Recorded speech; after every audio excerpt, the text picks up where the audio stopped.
إن الحمد لله نحمده ونستعينه ونستغفره ونعوذ بالله من شرور أنفسنا ومن سيئات أعمالنا. من يهده الله فلا مضل له ومن يضلل فلا هادي له.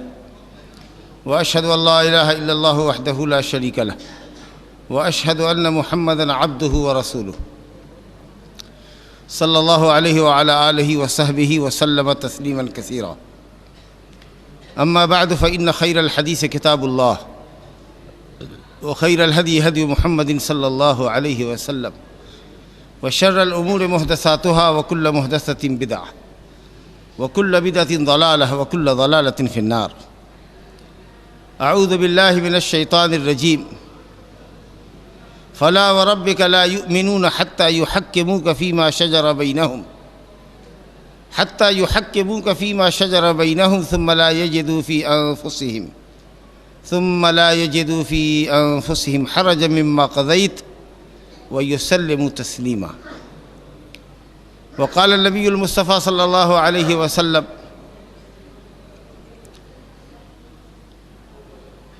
من رغب عن سنتي فليس مني. وقال صلى الله عليه وسلم: تركت فيكم شيئين لن تضلوا بعدهما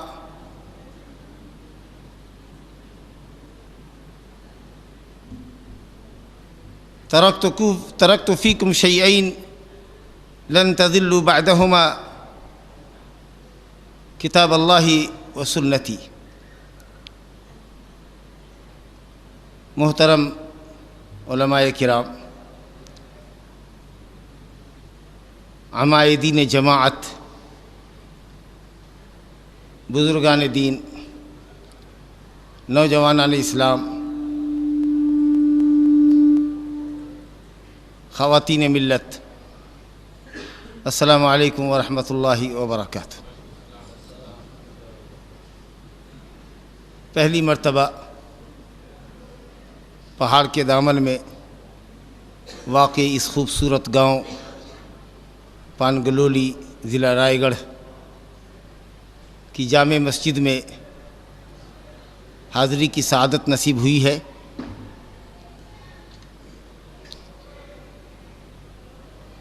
صبح سے 2 مجالس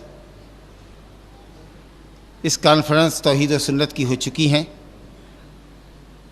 یہ آخری مجلس ہے اور میں اس کا آخری خطیب ہوں. آپ مرد و خواتین نے جس دل جمعی سے علماء کرام کی تقاریر سماعت کی ہیں اور اب تک پورے صبر و سکون کے ساتھ مجلس کی زینت بنے ہوئے ہیں، میں اللہ تعالیٰ سے دعا کرتا ہوں کہ وہ آپ کا اپنے گھروں میں سے ایک گھر میں بیٹھنا مبارک فرمائے اور آپ کے لیے اس مجلس کو، اس نشست کو، اس کانفرنس کو اور اس طرح کی دوسری تمام کانفرنسوں کو آپ کی ہدایت اور آپ کی نجات کا ذریعہ بنائے. بزرگوں، دوستو، بلا کسی تمہید کے موضوع پر آتا ہوں. موضوع خطاب ہے اتباع سنت، اہمیت اور تقاضے. اتباع کا لفظ مشہور معروف لفظ ہے. اسی کے ساتھ ایک لفظ آتا ہے اقتداء. اتباع اور اقتداء اس کا معنی ہے اردو میں کامل پیروی اور مکمل تابعداری.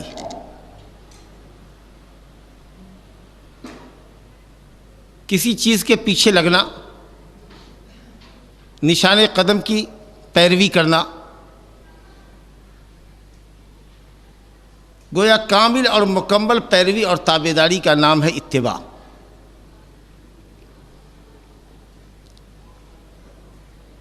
اور اتباع ہوتی ہے دلیل کی بنیاد پر. کسی چیز کی دلیل معلوم کر کے اطمینان اور شرح صدر کے ساتھ آدمی جس بات کو مانتا ہے، جس کو بجا لاتا ہے، اس کو اتباع کہتے ہیں.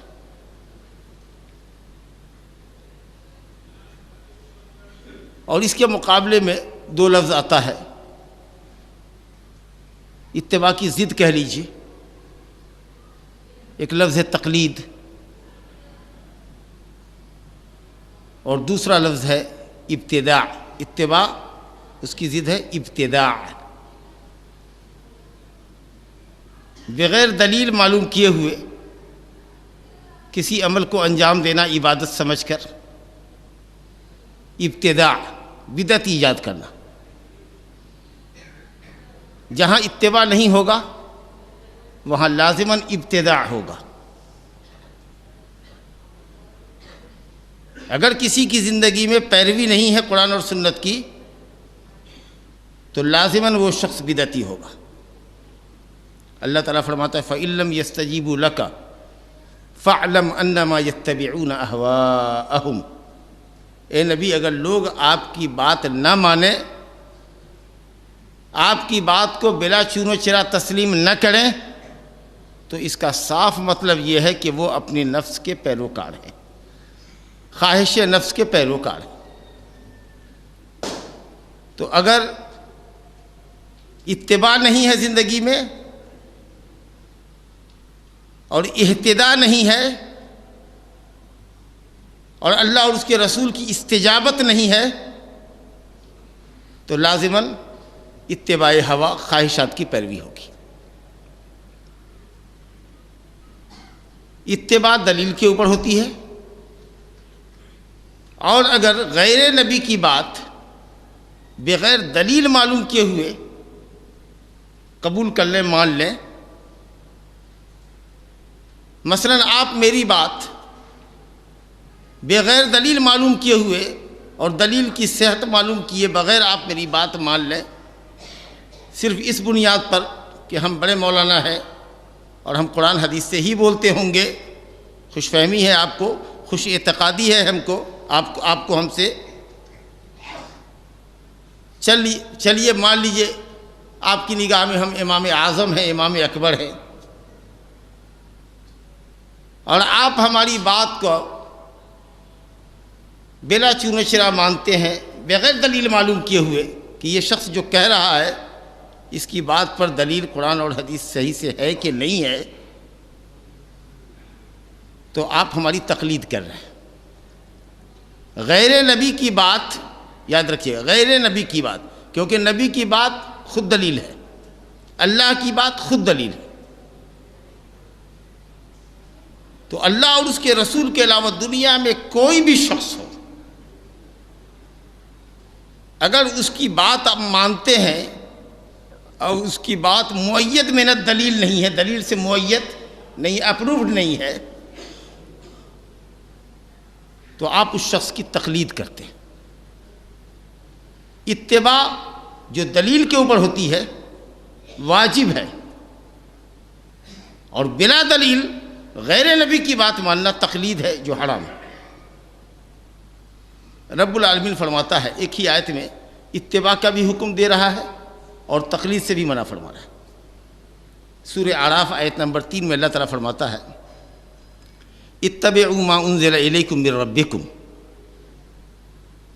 ولا تتبعوا من دونه اولیاء قلیلا ما تذکرون. اتبعوا ما انزل الیکم من ربکم، جو چیز تمہاری طرف، تمہارے رب تعالیٰ کی طرف سے نازل کی گئی ہے اس کی پیروی کرو.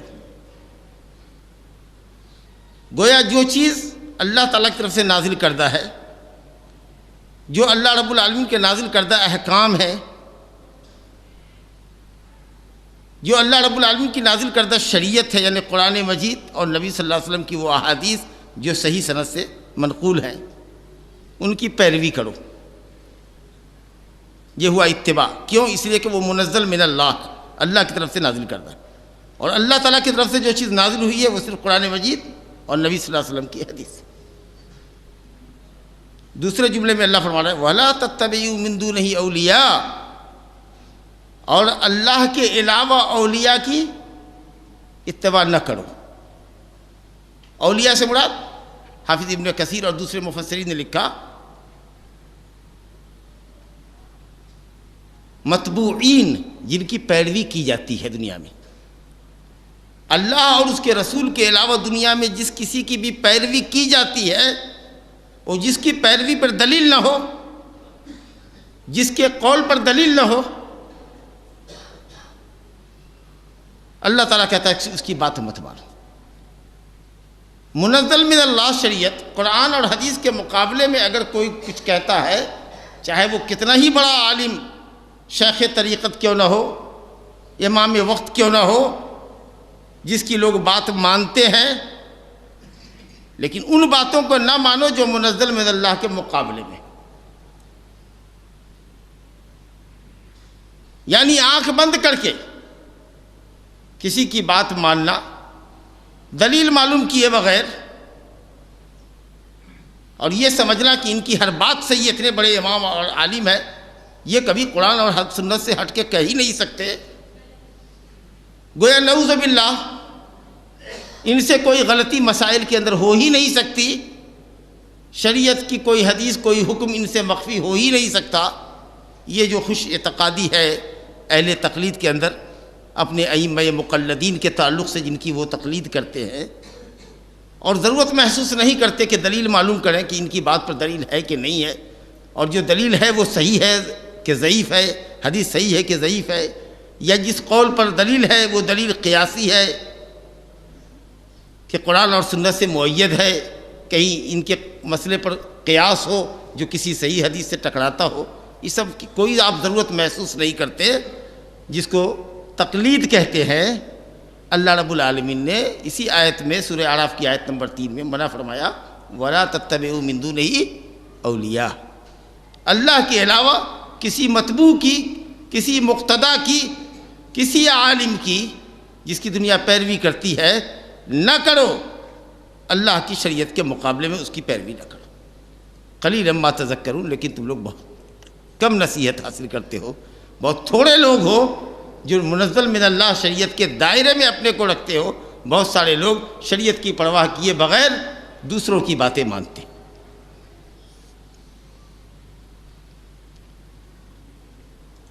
یہ تقلید اتباع کے تعلق سے بات تھی، اتباع کی جو ضد ہے تقلید، اس کے تعلق سے۔ اتباع کی ایک دوسری ضد ہم نے بتائی ابتداع، ایسا کام کرنا جس کی کوئی دلیل شریعت میں نہ ہو، اس کو عبادت سمجھ کے کرنا، یہ ابتداع ہے، اتباع کی ضد ہے۔ سنت کے خلاف کرنا، جو بات سنت سے ثابت نہ ہو اس کو کرنا، یہ ابتداع فی الدین ہے، دین کے اندر بدعت آپ نے ایجاد کی، جس کو ضلالت کہا گیا، کل بدعت ضلالہ وکل ضلالۃ فی النار۔ اور جس بدعت کو کہا گیا من عمل عملا لیس علیہ امرنا فہو رد، جس نے بھی کوئی ایسا عمل کیا جس پر ہمارا حکم نہیں ہے، وہ عمل مردود ہے، بدعت ہے۔ اور جس بدعتی کو نبی صلی اللہ علیہ وسلم قیامت کے دن سحقن سحقن لمن غیر و بدل، میرے دین کو بدل دیا، جاؤ دور جاؤ دور جاؤ، حوض کوثر سے دھتکار دیا جائے گا۔ اور بدعتی جس سے عام طریقے سے توبہ کا دروازہ بند کر دیا گیا ہے، کیونکہ وہ زندگی بھر یہی سمجھتا رہتا ہے کہ وہ جو کام کر رہا ہے وہ عین ثواب کا ہے، عین دین کا ہے۔ اسی لیے سفیان ثوری رحمۃ اللہ علیہ کا قول ہے کہ شیطان کو، ابلیس کو کسی بھی معصیت اور گناہ کے مقابلے میں بدعت کرانا لوگوں سے زیادہ پسند ہے، کیونکہ گنہگار گناہ کرتا ہے، چور چوری کرتا ہے، زانی زنا کرتا ہے، تو وہ یہ سمجھ کے کرتا ہے کہ گناہ کر رہا ہے، شرماتا ہے۔ لیکن ایک بدعتی بدعت کرتا ہے تو سینہ ٹھوک کے کرتا ہے، کہتا ہے کہ ہم ہی حق پر ہیں، ہمارے علاوہ جو ہے وہ سب غلط ہے۔ تو جب کسی کو یہ پتہ ہی نہیں ہو کہ وہ جو کر رہا ہے وہ غلط ہے، تو کب توبہ کرے گا؟ توبہ کے لیے تو علم ہونا چاہیے کہ ہم جو کر رہے ہیں وہ غلط کر رہے ہیں، پھر تو کبھی احساس جاگے گا کہ بھئی تم غلطی کر رہے ہو۔ ایک بدعتی کو پتہ ہی نہیں چلتا ہے کہ وہ غلطی کر رہا ہے، وہ زندگی بھر یہی سمجھتا ہے کہ وہ اچھا کرتا ہے۔ وَهُمْ يَحْسَبُونَ انہم یحسنون صنعا، وہ سمجھتا ہے کہ سب سے اچھا کام وہی کر رہا ہے، اس لیے کم ہی توبہ کی توفیق نصیب ہوتی. ایسا نہیں کہ دروازہ اللہ نے بند کر دیا، وہ توبہ کرے گا تو اس کی توبہ قبول نہیں ہوگی، یہ مطلب نہیں ہے. لیکن عام طریقے سے ایسا نہیں ہوتا ہے، اس کو توفیق نہیں ہوتی ہے، کیونکہ پتہ نہیں ہوتا ہے اس کو کہ وہ جو گناہ کر رہا ہے. تو ہم کو یہ چاہیے کہ ہم اتباع کریں، کس کی؟ منزل من اللہ شریعت کی، قرآن اور حدیث کی پیروی کریں. اس کے مقابلے میں کسی کے قول کی پیروی نہ کریں، اور قرآن اور حدیث سے جو چیز ثابت نہ ہو اس کو دین اور عبادت سمجھ کر انجام کبھی نہ دیں، تاکہ ہم بدعت کے مرتکب نہ ہوں. گفتگو آئے گی جستہ جستہ انشاءاللہ. یہ لفظ اتباع کو سمجھانے کے لیے کہ اتباع ہے، دلیل کی پیروی ہے، قرآن اور سنت دلیل ہے، دین کے اصل ماخذ ہیں، دین کے اصل سرچشمے ہیں، دین اسلام احکام شریعت انہی دونوں چیزوں پر بیسڈ ہے، مبنی ہے، قائم ہے. اتباع کی ضد تقلید ہے، اور ابتداع ہے، بدعت پیدا کرنا ہے، اور دونوں کی دونوں چیزیں حرام ہے اور گمراہی کا ذریعہ ہے، اور امت کے اتحاد کو پارا کوارا کرنے والی چیزیں. دوسرا لفظ ہے موضوع کا سنت، اتباع سنت. سنت کیا چیز ہے؟ اگر آپ شریعت کے دلائل کو کھنگالیں گے تو 4 معنوں میں سنت استعمال ہوتی ہے. ایک سنت کا معنی ہوتا ہے طریقہ، سنت مانے طریقہ. نبی صلی اللہ علیہ وسلم کا سنت النبی، نبی صلی اللہ علیہ وسلم کا طریقہ، تو اس کے اندر قرآن اور حدیث دونوں داخل ہیں. جو بھی نبی صلی اللہ علیہ وسلم کا طریقہ تھا وہ سب سنت. اس معنی میں پوری شریعت سنت ہے. اور آپ نے فرمایا من رغب عن سنتی، جس نے میری سنت سے اعراض کیا، طریقے سے اعراض کیا. نبی صلی اللہ علیہ وسلم کا طریقہ، قرآن اور حدیث دونوں، پورا اسلام ہی سنت. الحمدللہ یہ سنت کا عمومی معنی ہوا. پوری شریعت کے اوپر لفظ سنت کا اطلاق ہوتا ہے. جب ہم لوگ بولتے ہیں اتباع سنت، اب بیچ میں قرآن مجید کی بات لاتے ہیں تو لوگ کہتے ہیں یہ لوگ موضوع سے ہٹ جاتے ہیں. اتباع سنت تھا، پھر قرآن کو کیوں شامل کر لیتے ہیں؟ ان لوگوں کے یہاں سنت کی پیروی ضروری ہے، قرآن کی پیروی ضروری نہیں ہے. تو ہم بتا رہے ہیں کہ لفظ سنت قرآن اور حدیث دونوں کے مجموعے کو کہتے ہیں، نبی صلی اللہ علیہ وسلم کے طریقے کو کہتے ہیں. آپ کا طریقہ پورا دین کا نام ہے، پوری شریعت کا نام ہے. اور اسی معنی میں ہے من رغب عن سنتی فلیس منی، جس نے میرے طریقے سے منہ موڑا، مجھ کو پیٹھ دکھایا اور منہ کسی دوسرے کی طرف، رخ توجہ کسی اور کے طریقے کی طرف کیا.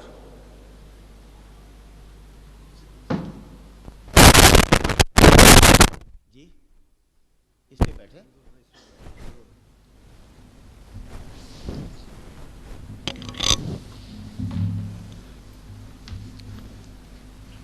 جس نے میرے طریقے سے منہ موڑا، اعراض کرنا یعنی رخ دوسری کی طرف، دوسرے کے طریقے کی طرف، اور پشت دکھایا، انکار کیا نبی صلی اللہ علیہ وسلم کے طریقے کا.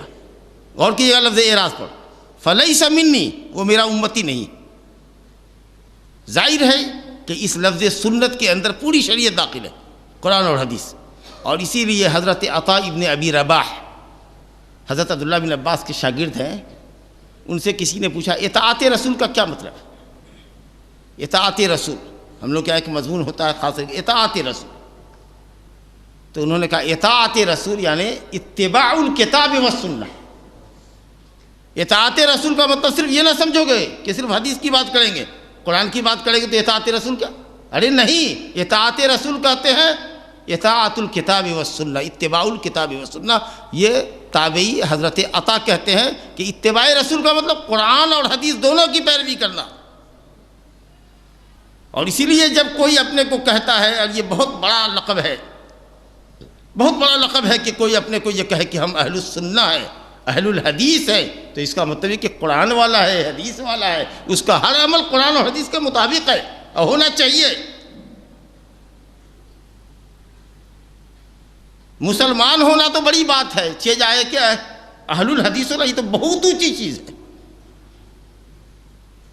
آپ یہ سمجھ لیجئے کہ جس طریقے سے مذہب اسلام دنیا کے دوسرے مذاہب پر اہمیت اور فوقیت رکھتا ہے کہ یہی مذہب حق ہے، یہی دین حق ہے، اس کے علاوہ جتنے ادیان ہیں وہ سب کے سب باطل ہیں۔ اور سن لیجئے، اگر آپ کا یہ عقیدہ نہ ہو کہ دین اسلام کے علاوہ دنیا میں کوئی دوسرا دین بھی صحیح ہے، اگر جب تک آپ اس بات کا انکار نہ کر دیں کہ دین اسلام کے علاوہ دنیا کے تمام ادیان باطل ہیں، جب تک یہ اقرار نہ ہو آپ خود مسلمان نہیں ہو سکتے۔ اگر آپ یہ کہیں گے اسلام بھی حق ہے اور اسلام کے علاوہ فلاں دھرم بھی ٹھیک ہے اور فلاں دھرم بھی ٹھیک ہے اور فلاں دھرم بھی ٹھیک ہے، تو آپ مسلمان نہیں ہوں گے، اسلام سے خارج ہوں گے۔ یہ کفریہ عقیدہ ہے۔ توحید یہ ہے کہ آپ یہ کہیں کہ اسلام ہی حق ہے، اس کے علاوہ دوسرا دین حق نہیں ہے، باقی دنیا آزاد ہے، جس دین پر چاہے عمل کرے اس کی مرضی۔ ان الدین عند اللہ الاسلام ومن یبتغ غیر الاسلام دینا جو اسلام کے علاوہ دوسرا دین اختیار کرے گا فلن یقبل منہ، ہرگز اللہ اس دین کو قبول نہ کرے گا، وہو فی الآخرۃ من الخاسرین، اور وہ آخرت میں گھاٹا اٹھانے والا ہوگا، یعنی جہنمی ہوگا، دائمی جہنمی ہوگا۔ رسول گرامی صلی اللہ علیہ وسلم فرمایا فوالذی نفسی بیدہ، قسم اس ذات کی جس کے ہاتھ میں میری جان ہے، لا یسمع بی من ہذہ الامۃ، زمین پر رہنے والا کوئی بھی شخص جس کو میری نبوت اور رسالت کی خبر معلوم ہو، خواہ وہ یہودی اور عیسائی ہی کیوں نہ ہو، اپنے وقت کے دو جلیل القدر انبیاء کا ماننے والا کیوں نہ ہو، لیکن محمد صلی اللہ علیہ وسلم کی نبوت اور رسالت کی خبر اس کو ملے اور وہ محمد صلی اللہ علیہ وسلم پر ایمان لائے بغیر مر جائے، تو وہ یہودی اور عیسائی بھی جہنمی ہوگا۔ تو دوسرے کا اور کیا پوچھنا جو کسی نبی کو نہیں مانتا ہے۔ میں عرض یہ کرنا چاہتا تھا کہ جس طرح سے اسلام ہی حق ہے دنیا کے تمام مذاہب میں، اللہ کے گھر میں قسم کھاتا ہوں انشاءاللہ قسم ٹوٹے گی نہیں، اور اللہ کی عدالت میں ہماری آپ کی اور سب کی حاضری ہوگی کہ جس طریقہ سے اسلام ہی حق ہے اسی طریقہ سے مسلک اہل الحدیث، مسلک اہل السنت والجماعہ ہی حق ہے، اور اس کے علاوہ اس کے مقابلے میں جو مذہب ہے، جو مسلک ہے، جو نظریہ ہے، جو فکر ہے، وہ باطل ہے۔ بہت بڑی نسبت ہے۔ تو سنت کا معنی طریقہ، اور طریقے میں پوری شریعت علی وجہ العموم داخل ہے۔ دوسرا معنی ہے سنت کا حدیث، اب یہاں خاص معنی ہو گیا قرآن اور حدیث۔ حدیث جو نبی صلی اللہ علیہ وسلم نے فرمایا، جو آپ نے کیا اور جس بات کی آپ نے تائید فرمائی، چاہے خاموشی کے ذریعے تائید فرمائی، خاموشی کہیں اور تائید ہو کہ نہ ہو، لیکن کسی بات پر نبی صلی اللہ علیہ وسلم کی خاموشی اس کی تائید ہے، کلین چٹ ہے۔ کوئی کام آپ کی موجودگی میں ہوا ہو یا غیر موجودگی میں ہوا ہو اور آپ کو خبر ملی اور آپ نے اس پر سکوت فرمایا، نہ ہاں کہا نہ کہا، چپ رہے، تو آپ کی چپی بھی سنت ہے، کیونکہ اگر غلط ہوتا تو آپ چپ نہیں رہ سکتے تھے۔ اسی کو کہتے تقریر، قول فرمان نبی، فعل افعال نبی، بشرطے کہ ان افعال کی خصوصیت کی کوئی دلیل نہ ہو۔ اب نبی صلی اللہ علیہ وسلم کے لیے اللہ تعالیٰ نے 11 بیوی شادی اجازت کی، کوئی کہے کہ سنت کی پیروی کرتے تو 11 بیوی کرو، نہیں، یہ تو کہا آپ کے لیے خاص تھا۔ آپ کے اہل بیت کے لیے صدقہ حرام ہے، دوسرے کے لیے حرام نہیں ہے۔ یا اسی طریقے سے کوئی حکم ہے کسی خاص صحابی کے ساتھ ہے، حضرت خزیمہ بن ثابت رضی اللہ عنہ کو نبی صلی اللہ علیہ وسلم نے کہا کہ تمہاری ایک آدمی کی گواہی 2 آدمی کے برابر۔ ابو بردہ بن نیار کو جس نے غیر دتا ہوا بچہ قربانی کا کیا نظام کے حکم سے، کہا تم تو کر لو کہ غلطی سے اپنا دتا ہوا جانور نماز سے پہلے ہی کر دیے، تو اب تمہارے پاس قربانی کا کوئی بکرا دتا ہوا نہیں ہے، تو چلو جو بچہ ہے تمہارے پاس غیر دتا ہوا بکرا وہی کر لو، لیکن تمہارے بعد کسی اور کے لیے نہیں۔ تو افعال نبی کا مطلب یہ ہوتا ہے کہ وہ چیز جو نبی صلی اللہ علیہ وسلم کے یا کسی صحابہ کے لیے اسپیشلی نہ ہو تو وہ افعال۔ اور اسی طریقے سے سنت تقریری جو آپ کے سامنے کیا گیا یا آپ کے غائبانے میں کیا گیا، آپ کو اس کی خبر معلوم ہوئی، بلکہ زمانے عہد نبوت میں بھی اگر کوئی کام ہوا، یاد رکھو، اور آپ نے منع نہیں فرمایا تو وہ بھی سنت ہے۔ حضرت جابر بن عبداللہ انصاری رضی اللہ عنہ کہتے ہیں کننا نعزل والقرآن ینزل، ہم لوگ عزل کیا کرتے تھے تاکہ بیوی حاملہ نہ ہو، اس کے لیے ملاقات کے وقت میں ہم اپنا مادہ منویہ باہر گرا دیتے تھے اور قرآن اترتا تھا، یعنی اللہ کے رسول نے قرآن اور حدیث کے ذریعے ہماری ممانعت نہیں ہوئی۔ عہد نبوی میں صحابہ کا کہنا کہ ہم ایسا کرتے تھے، ہم کو منع نہیں کیا گیا، اس کا مطلب یہ ہے کہ کلین چٹ ہے اس کو۔ حضرت معاذ بن جبل انصاری رضی اللہ عنہ نبی صلی اللہ علیہ وسلم کے پاس عشاء کی نماز پڑھتے تھے، اپنی قوم کے پاس جا کر کے قوم کی امامت کرتے تھے۔ وہاں حضرت معاذ رضی اللہ عنہ کی حیثیت متنفل کی ہوتی تھی، قوم فرض پڑھتی تھی۔ کچھ یاروں نے کہا کہ نہ، حضرت معاذ بن جبل نبی صلی اللہ علیہ وسلم کی نماز میں عشاء کی نماز میں نبی صلی اللہ علیہ وسلم کے پیچھے نفل پڑھتے تھے اور وہاں جا کے فرض پڑھتے تھے، مسلک کو بچانے کے لیے کہ متنفل کے پیچھے مفترض کی نماز کیسے ہوگی؟ نفل پڑھنے والے کی نیت کمزور ہوتی ہے، فرض پڑھنے والے کی نیت مضبوط ہوتی ہے، تو یہ جائز نہیں ہے بعض علماء کے نزدیک۔ تو جھٹ سے ریورس کیا کہ معاذ پڑھتے تھے نبی صلی اللہ علیہ وسلم کے پاس نفل، اور گاؤں میں اپنے پڑھتے تھے محلے میں جا کر کے فرض، تاکہ قوم کی فرض نماز ان کی اقتداء میں ہو۔ دنیا کا بیوقوف آدمی بھی ایسی غلطی نہیں کرے گا۔ حدیث ہے کہ اذا اقیمت الصلاۃ، جب نماز کی اقامت ہو جائے تو سوائے فرض کے کوئی نماز نہیں ہے، اور فرض کوئی اور فرض بھی نہیں، وہ فرض جس کی اقامت کہی گئی۔ مغرب کی اقامت کہی گئی تو مغرب ہی کی نماز اس میں پڑھنی ہوگی، عشاء کی امامت میں عشاء ہی کی نماز پڑھنی پڑے گی۔ تو ایک تو یہ حدیث ہے۔ افضل الخلائق محمد صلی اللہ علیہ وسلم کے پیچھے نماز ہو رہی ہے۔ افضل المساجد میں مسجد نبوی میں 1000 نماز کا زیادہ ثواب ملتا ہے۔ وہاں کوئی بیوقوف آدمی بھی نبی صلی اللہ علیہ وسلم کی شخصیت کے پیچھے مسجد نبوی میں فرض نہ پڑھے، نفل پڑھے اور محلے میں جا کے فرض پڑھے، یہ تو کوئی بیوقوف نہیں پسند کرے گا۔ معاذ بن جبل کیسے اس بات کو پسند کرتے؟ لیکن کیا بات ہوئی؟ خود بدلتے نہیں، قرآن کو بدل دیتے ہیں۔ خود بدلتے نہیں، قرآن کو بدل دیتے ہیں۔ ہوئے کس درجہ فقیہان حرم بے توفیق، کہہ دیتے کہ وہاں کوئی امام نہیں تھا، محلے کا سب سے قابل حافظ عالم حضرت معاذ سے، محلے میں کوئی امامت والا نہیں تھا۔ ایسی مجبوری ہو تو آدمی اگر اپنی فرض پڑھ بھی چکا ہو تو نفل کی نیت سے فرض پڑھنے والی قوم کی امامت کر سکتا ہے۔ ڈیٹس آل، بات ختم۔ بہرحال بات کا رخ دوسری طرف جا رہا ہے۔ ہم بتا آپ کو یہ رہتے کہ سنت کے معنی حدیث، نبی صلی اللہ علیہ وسلم کا قول، فعل اور تقریر جس کی آپ نے تائید کی۔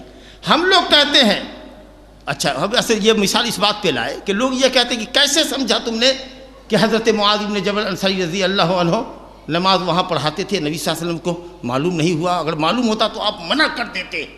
میں یہ کہتا ہوں کہ اگر قسم اللہ کی وہ امامت جائز نہیں ہوتی تو محمد صلی اللہ علیہ وسلم تو عالم الغیب نہیں تھے، اس پر ہمارا ایمان عقیدہ ہے۔ اللہ عالم الغیب اپنے نبی کو کہہ دیتا کہ تمہارے ہی شہر مدینے کے اندر تمہارا ایک ساتھی معاذ بن جبل غلط امامت کر رہا ہے قوم کی، ادھر فرض پڑھ کے جاتا ہے، ادھر نفل کی نیت سے قوم کی فرض نماز پڑھاتا ہے اور لوگوں کی نماز خراب کرتا ہے۔ اس بات پر میں نے یہ دلیل آپ کو دی کہ مسجد نبوی میں نماز پڑھنے والا شخص اپنے محلے میں غلط نماز اگر پڑھا رہا ہے نعوذ باللہ تو اللہ تعالیٰ اپنے نبی کو خبر کرتا، نہیں خبر کیا تو تم یہ کہتے ہو کہ کہاں نبی نے فرمایا کہ نہیں ٹھیک ہے تم نفل پڑھو اور قوم تمہارے پیچھے پڑھے۔ ہم کہا اگر وہ امامت صحیح نہیں ہوتی تو رب العالمین نازل فرماتا قرآن اور منع فرماتا، نہیں ہوا عہد نبوی میں، اس کا مطلب یہ کہ وہ کلین چٹ ہے، اس کو کی جائز۔ اس بات پر ہم یہ بات آپ کے سامنے رکھیں سنت تقریری کو ثابت کرنے کے لیے۔ تو سنت معنی حدیث اسی معنی میں یہاں پر ہے کہ آپ نے فرمایا ترکت فیکم شیئین، میں نے تمہارے درمیان 2 چیزیں چھوڑی ہے، لن تضلوا ما ان تمسکتم بہما، اگر تم نے ان دونوں کو مضبوطی سے پکڑ رکھا یا پکڑ کے رکھا، یعنی ان پر عمل کیا، سختی کے ساتھ، شدت کے ساتھ، پوری ایمانداری کے ساتھ عمل کیا تو ہرگز میرے بعد گمراہ نہ ہوگے۔ ایک چیز کتاب اللہ اور دوسری چیز میری سنت۔ تو کتاب اللہ کے ساتھ جب سنت کا لفظ آوے تو وہاں پر سنت سے مراد حدیث۔ اگر صرف آئے مطلق سنت النبی، نبی کی سنت ہے، تو ہو سکتا ہے کہ وہ مسئلہ قرآن سے ثابت ہو، کیونکہ لفظ سنت اپنے عمومی معنی میں قرآن اور حدیث دونوں کو شامل۔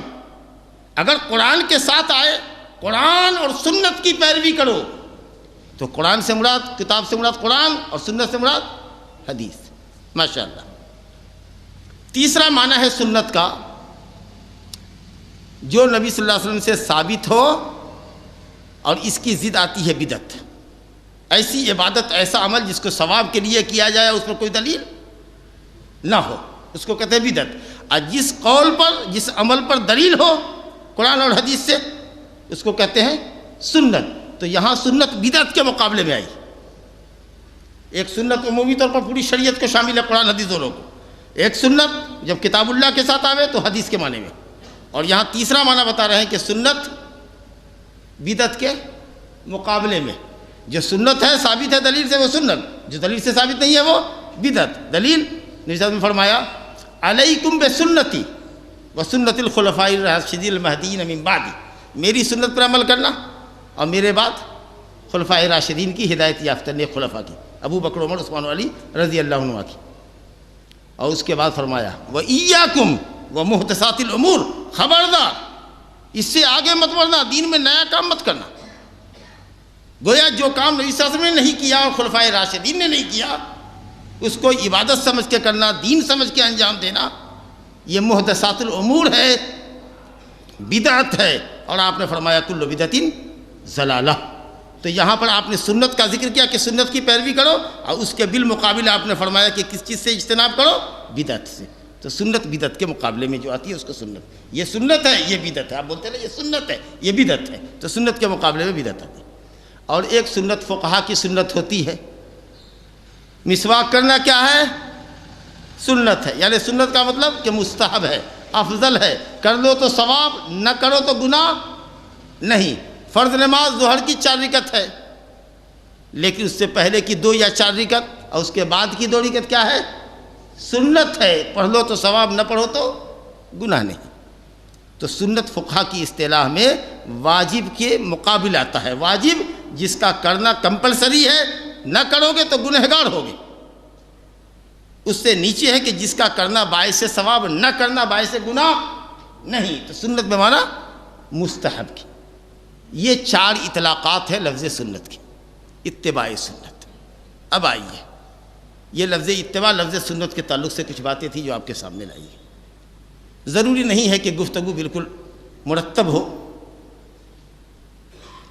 غیر مرتب بھی ہو سکتی ہے، لیکن انشاءاللہ موضوع کے دائرے میں ہوگی۔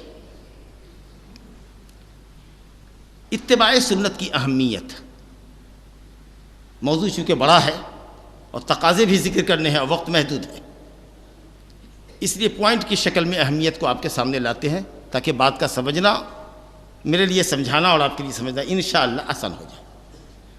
پہلی بات سنت کی اہمیت کے لیے یہ ہے کہ سنت کی پیروی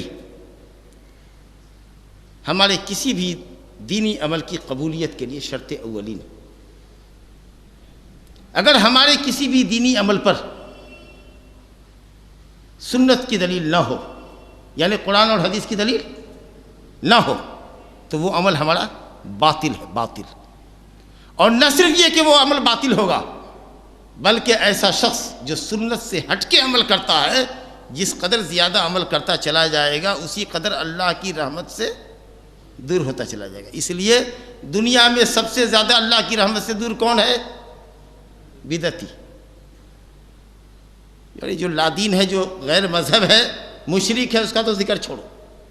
جو لوگ مسلمان ہیں، مسلمان کہلاتے ہیں، ان کے درمیان کی بات کرتا ہوں۔ علماء نے کہا ہے کہ سب سے زیادہ دور کون ہے؟ بدعتی۔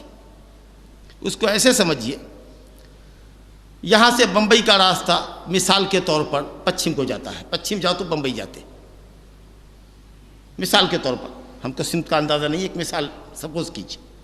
پورب گوا جاتا ہے، اگر کوئی بمبئی جانے والا ہو اب وہ پچھم کی راہ نہ لے کر پورب کی راہ چلا جائے تو جتنا دور پورب جاتا جائے گا بمبئی سے اتنا دور ہوگا۔ جو کوئی زندگی میں سنت سے جتنا دور ہٹے گا، ایک تو وہ عمل باطل جو کر رہا ہے کیونکہ وہ عمل اپروو نہیں ہے، اور پھر وہ سنت سے، شریعت سے، اور یوں اللہ تعالیٰ کی رحمت سے دور ہوتا چلا جائے۔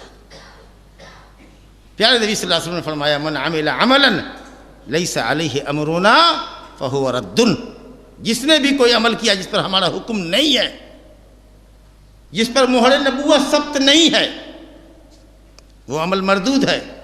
عمل بھی مردود ہے اور عمل کرنے والا بھی مردود ہے۔ بدعتی پر اللہ کی لعنت ہے اور فرشتوں کی لعنت ہے اور تمام لوگوں کی لعنت ہے۔ عمل بھی مردود، عمل کرنے والا بھی مردود ہے۔ تو سنت، اتباع سنت قبولیت عمل کے لیے شرط اولی ہے۔ حسن بصری رضی اللہ عنہ کا قول بڑا خوبصورت قول یاد آیا۔ وہ کہتے تھے کہ لا یصح القول الا بعمل کوئی قول صحیح نہیں ہو سکتا جب تک کہ عمل نہ ہو. ایمان نام صرف قول کا نہیں ہے، ایمان نام ہے قول اور عمل دونوں کے مجموعے کا نام. کلمہ زبان سے پڑھو اور عمل قلب دل میں یقین ہو، اور عمل جوارح ہاتھ پاؤں سے دین کے مطابق عمل. الایمان قول و عمل. حسن بصری رضی اللہ عنہ کہتے ہیں کہ ایمان قول و عمل کا نام ہے. تو سنو، کوئی بھی قول صحیح نہیں ہوگا جب تک کہ عمل نہ ہو، اور کوئی بھی قول و عمل صحیح نہیں ہوگا جب تک کہ نیت صحیح نہ ہو. ایمان افروز بات ہے. دیکھو سلف کے اقوال کتنے اچھے ہوتے ہیں، کیونکہ وہ سب مشکات نبوت سے لیے ہوئے. جب تک نیت اچھی نہ ہو، اللہ کی رضا کے لیے نہ ہو، جو بات تم کہتے ہو، جو کام تم کر رہے ہو، اگر اللہ کی نیت کے لیے نہ ہو، اللہ کی رضا اور خوشنودی کے لیے نہ ہو، تو تمہارا بڑا سے بڑا قول و عمل اٹھا کے پھینک دیا جائے گا. اور آخری جملہ سنیے، کہا وَلَا يَصِحُ قَوْلٌ وَعَمَلٌ وَنِيَّةٌ إِلَّا بِالسُّنَّةِ. اور کہا کوئی بھی قول، عمل اور نیت صحیح نہیں ہو سکتی جب تک کہ وہ سنت کے مطابق نہ. اللہ، یہاں بات سمجھ میں آئی. یعنی بات تو آپ نے صحیح کہی، رضائے الہی کے لیے کہی، جو عمل آپ نے کیا وہ رضائے الہی کے لیے کیا، لیکن نبی صلی اللہ علیہ وسلم کے طریقے سے ہٹ کے کیا تو حضور نے فرمایا فَهُوَ رَدٌّ، وہ عمل مردود ہے. تو کوئی قول و عمل اور کوئی بھی نیت رضائے الہی کا، کوئی بھی پاکیزہ سے پاکیزہ جذبہ آپ کے لیے مفید نہیں ہوگا جب تک کہ سنت. کتنے ہی عقیدت اور محبت میں جھوم کر رضائے الہی کے لیے تعظیم نبوی کی خاطر آپ عید میلاد کریں، جلوس محمدی نکالیں، لیکن چونکہ اس پر نبی صلی اللہ علیہ وسلم کا عمل نہیں ہے، قولی اور فعلی حدیث موجود نہیں ہے، آپ نے اپنی میلاد نہیں منائی، خلفائے راشدین نے نہیں منائی، امامان دین نے نہیں منائی، اس لیے آپ چاہے جتنی اچھی نیت سے اس کام کو کریں، وہ عمل بدعت ٹھہرے گا، عمل حرام ٹھہرے گا، اس لیے کہ سنت کا لیول اس پر چسپا نہیں ہے. اتباع سنت کی دوسری اہمیت اسی سے اخذ کر لیجئے، کلمے سے سمجھیے. کلمہ ہم لوگ پڑھتے ہیں، جس کلمے کے بغیر ہم مسلمان نہیں ہوتے. کہتے ہیں ہم لوگ اشہد ان لا الہ الا اللہ و اشہد ان محمدا عبدہ و رسولہ. شہادتین، کلمۃ الشہادتین، شہادت اللہ کی وحدانیت کا اقرار کہ اللہ اپنی بندگی میں اکیلا ہے. اس کا مطلب یہ کہ بندگی صرف اللہ کی ہونی چاہیے اور اسی کی رضا اور خوشنودی کے لیے ہونی چاہیے. بندگی اگر کسی غیر کے لیے کر دیا گیا تو مشرک ہو گئے، دائرہ اسلام سے خارج ہو گئے. بندگی اللہ ہی کے لیے کیا لیکن خالص نہیں کیا، ریاکاری آ گئی تو یہ شرک اصغر ہوا. ریاکاری شرک اصغر. عبادت غیر کے لیے کر دیا، 1 روپیہ جیب سے نکال کر کے کسی غیر اللہ کے سے تقرب حاصل کرنے کے لیے صدقہ کر دیا. یہ دیوی خوش ہو جائے، یہ دیوتا خوش ہو جائے، یہ بڑے بزرگ خوش ہو جائے، اس کے لیے 10 روپیہ آپ نے خیرات کیا، صدقہ کیا، کافر ہو گیا. کیونکہ وہ عبادت ہے، وہ اللہ کا حق تھا. لیکن جو حق اللہ کا ہے آپ اللہ ہی کو دے رہے ہیں، لیکن خالص نہیں دے رہے، اس میں ذرا اپنے من کو بھی شامل کر رہے ہیں. مثال کے طور پر نماز پڑھ رہے ہیں اللہ ہی کے لیے، کسی دوسرے کے لیے سجدہ آپ نہیں کر رہے ہیں، کسی قبر پر سجدہ نہیں کر رہے ہیں، نماز پڑھ رہے ہیں اللہ کے لیے پڑھ رہے ہیں، لیکن خالص نہیں ہے. جی میں ہے کہ لوگ ہم کو نمازی کہیں جی، یا آپ خوب لمبی اچھی عمدہ قرات کر رہے ہیں تاکہ لوگ سنیں کہ مجھے قرات کرنا آتی ہے، تو آپ مخلص نہیں ہوئے، مخلص نہیں ہوئے، ریاکار ہوئے. تو یہ شرک اصغر ہوا. یہ تقاضا ہوا اشہد ان لا الہ کہ بندگی کرو صرف اللہ کی، اور رضا اور خوشنودی چاہو صرف اللہ کی. اور جب کہتے ہو اشہد ان محمد رسول اللہ، محمد صلی اللہ علیہ وسلم اللہ کے رسول ہیں، تو رسالت کا مطلب کیا ہے کہ آپ کی پیروی کریں. وما ارسلنا من رسول الا لیطاع باذن اللہ. اللہ نے جس رسول کو بھیجا وہ اسی لیے تو بھیجا کہ اللہ کے حکم سے اس کی پیروی کی جائے. تو اس کلمے کا مطلب یہ ہے، اشہد ان محمد رسول اللہ کا مطلب یہ ہے کہ ان کی مکمل پیروی کی جائے. علامہ ابن ابی العز حنفی رحمۃ اللہ علیہ جو عقیدہ طحاویہ کے شارح ہیں، لکھتے ہیں کہ سنو، 2 توحید ہے، 2 توحید جس کے بغیر بندے کی نجات نہیں. ایک توحید المرسل، نبیوں کو بھیجنے والے، رسولوں کے بھیجنے والے اللہ کی توحید یعنی بندگی صرف اللہ کے لیے، اور دوسری چیز توحید المرسل، رسول کی توحید اس کی پیروی میں، یعنی جس طریقہ سے اللہ اپنی بندگی میں اکیلا ہے اسی طریقہ سے پیروی میں رسول اکیلا ہے۔ گویا اخلاص اور متابعت، بندگی اللہ کے لیے ہو اور رسول اللہ صلی اللہ علیہ وسلم کے طریقے کے مطابق ہو۔ گویا اسلام کے دو اصول ہیں، توحید اور اتباع سنت۔ تیسری چیز اتباع سنت کی اہمیت، اتباع سنت جنت میں جانے کی گارنٹی، سرٹیفکیٹ ہے۔ صحیح بخاری کی حدیث ہے، نے فرمایا کل امتی یدخلون الجنت الا من ابا، حضرت ابو ہریرہ رضی اللہ عنہ کی روایت ہے، میرا ہر امتی جنت میں داخل ہوگا، میرا ہر امتی جنت میں داخل ہوگا الا من ابا، مگر اس شخص کے علاوہ جس نے انکار کیا۔ تعجب کی بات ہے نا کہ آپ کہہ رہے ہیں کہ میرا ہر امتی جائے گا اور امتی میں انکار کرنے والے کو آپ مستثنیٰ کر رہے ہیں، چھانٹ رہے ہیں، تو جو آپ کا انکار کرے گا وہ آپ کا امتی کیسے ہوگا؟ سوال ہے نا۔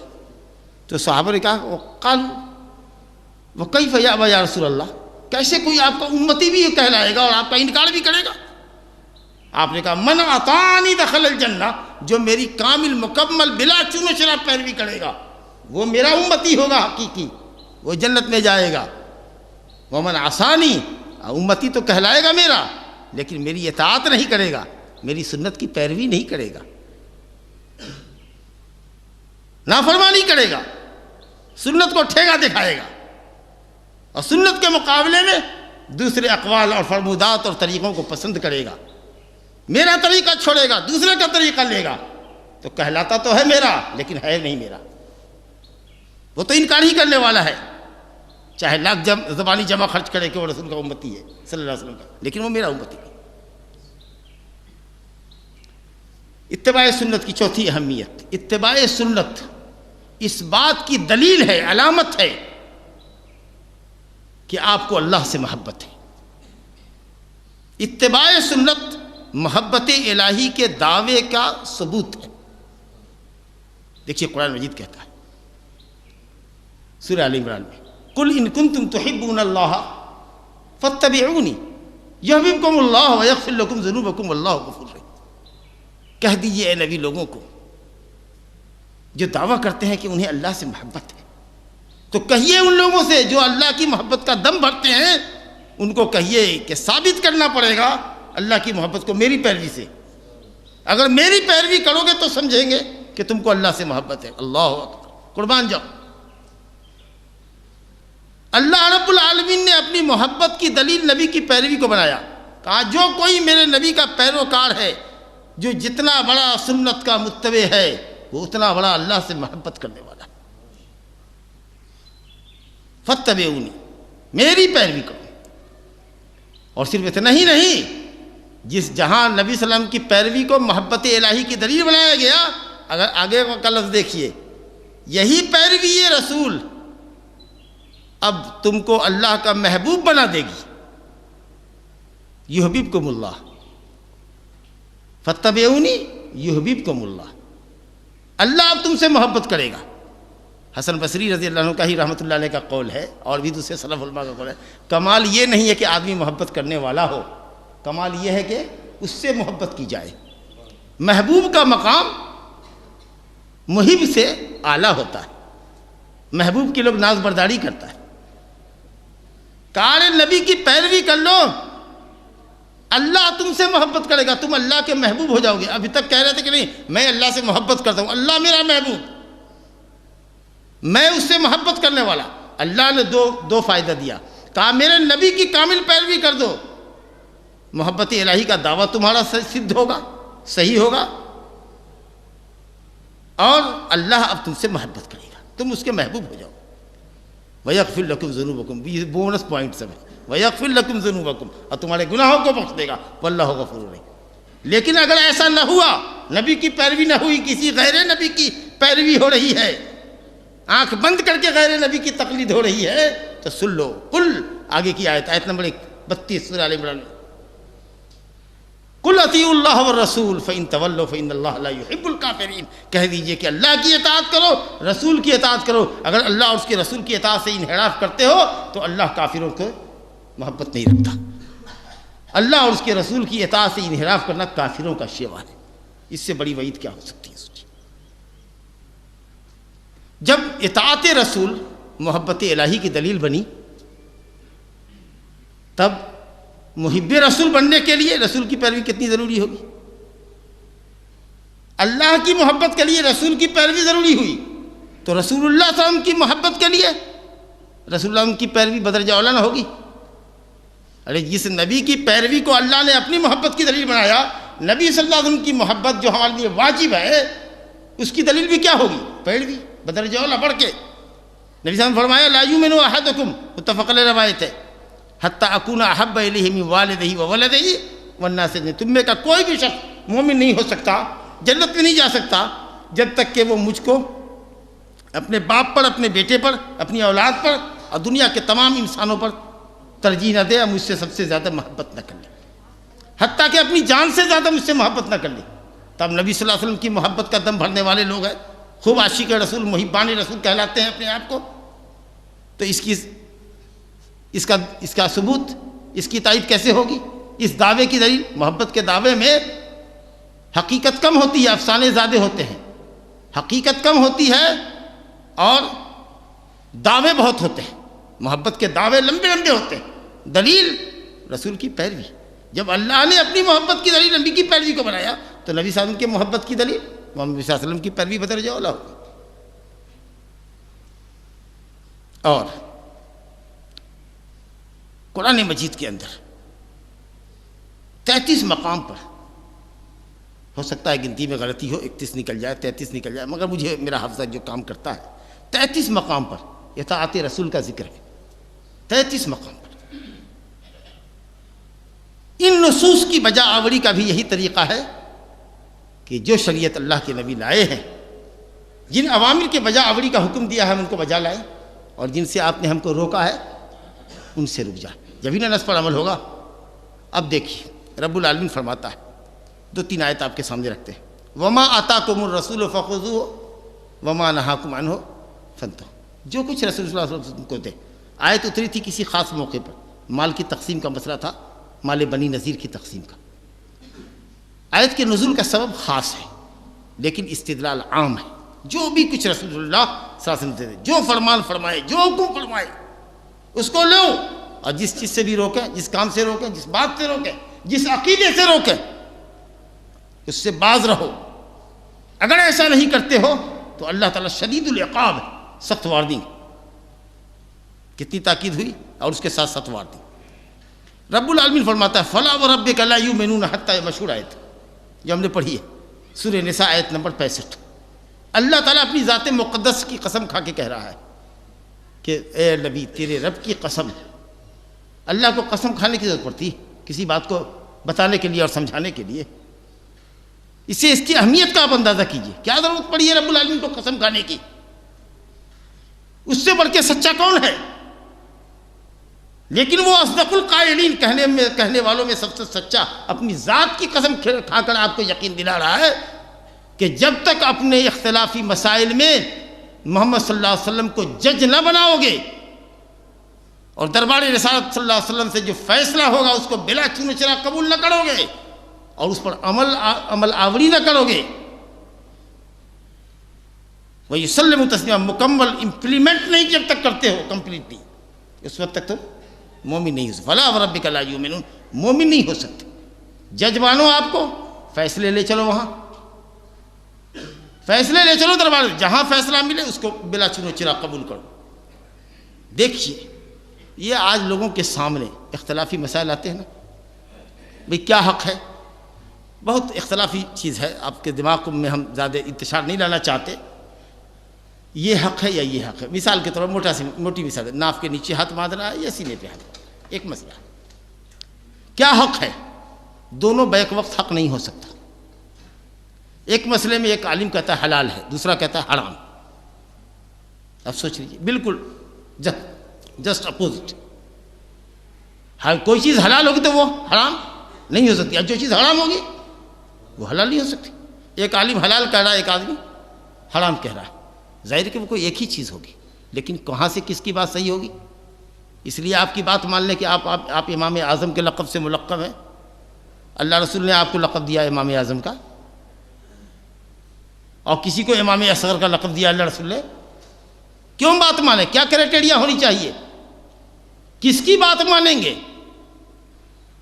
اللہ تعالیٰ لوگوں کو ہدایت دے، دھونساتے ہیں لوگوں کو کہ ہم جس امام کی بات مانتے ہیں یعنی جس کی تقلید کرتے ہیں وہ اماموں کا امام ہے، امام اعظم ہے. ہم لوگ کہتے ہیں امام اعظم، امام اکبر تو محمد صلی اللہ علیہ وسلم. آپ جس کو چاہ لیجئے امام اعظم کو، یہ کوئی دوسرا امام کا ماننے والا وہ اپنے امام کو امام اعظم کہے. کرائٹیریا کیا ہے اختلاف کا؟ اللہ تعالیٰ نے کیا کرائٹیریا رکھا ہے اختلاف کو دور کر؟ کیا اس لیے مان لیں کہ آپ امام اعظم ہے دوسرا امام اصغر ہے؟ کیا اس لیے بات مان لیں کہ ایک بات باپ کہہ رہا ہے اس کے مقابلے میں اگر حق بیٹا کہہ رہا ہے تو بیٹے کی بات اس لیے چھوڑ دیں کہ وہ بیٹا ہے، حالانکہ حق بول رہا ہے وہ اور باپ غلط بول رہا ہے، اسی باپ کی بات مانیں؟ کیا ضابطہ ہونا چاہیے؟ دلیل ہے کرائٹیریا. فلا وربک لا یؤمنون حتی یحکموک، آپ کو جج بناؤ، فیصلے وہاں سے لو، اب بلا چنو چرا مانو. یہی اللہ تعالیٰ نے کہا یا ایھا الذین آمنوا اطیعوا اللہ واطیعوا الرسول واولی الامر منکم. اللہ کی اطاعت کرو اور رسول اللہ کی اطاعت کرو. ہو گیا قرآن اور حدیث کی اطاعت. واولی الامر منکم، جو امر والے ہیں، حکم والے ہیں، آرڈر والے ہیں، حاکم حکمراں. بعض مفسرین نے کہا علماء، کیونکہ علماء کی بات بھی لوگ مانتے ہیں، ان کی عزت کرتے ہیں، چلو علماء بھی مراد ہیں. لیکن یہاں اطیعوا نہیں کہا گیا، اطیعوا اللہ و اطیعوا الرسول. اطیعوا اطاعت کرو، اطاعت کرو. وہ اطیعوا اولی الامر نہیں کہا گیا، وہ اولی الامر منکم، اور اولی الامر کی عالم ہو حکمراں ہو دونوں ہو ان کے لیے اطاعت کا لفظ نہیں آیا. اس کا مطلب یہ ہوا کہ اللہ کی اطاعت تو مستقل اطاعت، رسول اللہ ان کی اطاعت بھی مستقل اطاعت ہے. کوئی چیز اگر حدیث میں ہو اب قرآن میں اگر نہ ہو تو کوئی یہ کہا نہیں، جیسے کہ منکرین سنت کا نہیں مانیں گے بھائی قرآن میں ہونا، سمجھا نا؟ نہیں، اگر کوئی خاص مسئلہ قرآن میں نہیں ہے، نبی کی حدیث میں ہے، تو وہ بھی ویسے ہی واجب العمل ہے، واجب القبول ہے، جیسے کہ قرآن کی بات کی تسلیم ہمارے لیے واجب. حضرت عبداللہ بن مسعود رضی اللہ عنہ نے کہا کہ اللہ تعالیٰ لعنت کرتا ہے اس عورت کے اوپر جو گدرے گدواتی ہے، جو گوندنے گدواتی ہے، ٹیٹو کراتی ہے،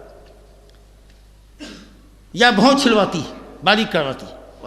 ایک خاتون نے کہا میں نے پورا قرآن پڑھ لیا، کہیں نہیں ہے، یہ مسئلہ کدھر سے آپ لائے؟ سوچو، یہ تو کہیں بھی نہیں ہے. کہا نہیں ہے قرآن میں.